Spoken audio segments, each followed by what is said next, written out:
నమస్తే అండి.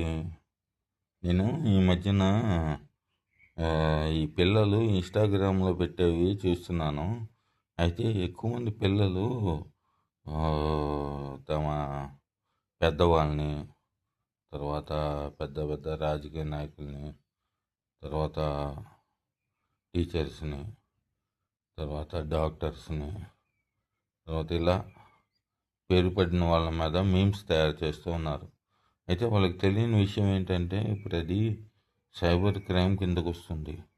ఆ పెట్టేవాళ్ళు కూడా ఎనామినస్ అంటే పేరు లేకుండా, సొంత పేరు లేకుండా, ఏదో మారు పేరుతో అలా పెడుతూ ఉన్నారు. దానివల్ల వాళ్ళకి జరిగే ఉపయోగం ఏంటో కానీ వాళ్ళని ఫాలో అయ్యే వాళ్ళు కూడా అదే విధంగా ఫాలో అవుతున్నారు.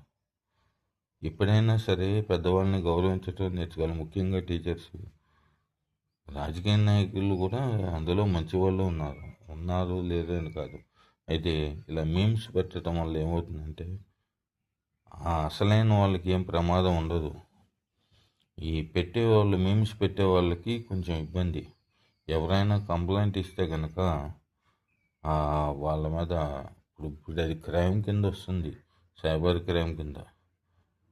ఒక వ్యక్తిని తన అనుమతి లేకుండా వాళ్ళ ఫోటోలు వీడియోలు వాడకూడదు, అది ఎక్కడైనా కానీ.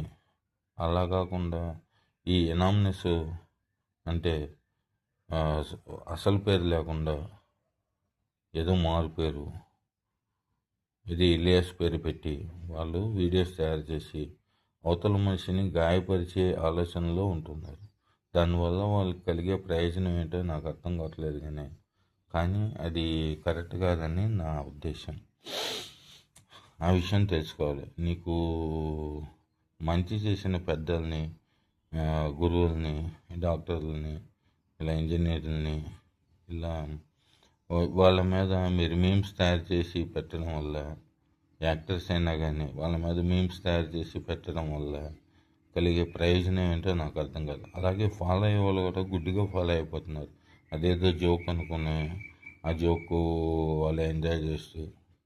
అసలు నీకు చదువు చెప్పే గురువు నీ ఎంత గౌరవించాలి. పూర్వం ఇలా కాదు, గురువులు అంటే చాలా గౌరవం ఉండేది. ఇప్పుడైనా అదే పరిస్థితి ఉంది, కానీ కొంతమంది చేయడం వల్ల, అందరూ వాళ్ళని ఫాలో అవటం వల్ల అది నేను చాలా మీమ్స్ చూస్తూ ఉన్నాను. అందులో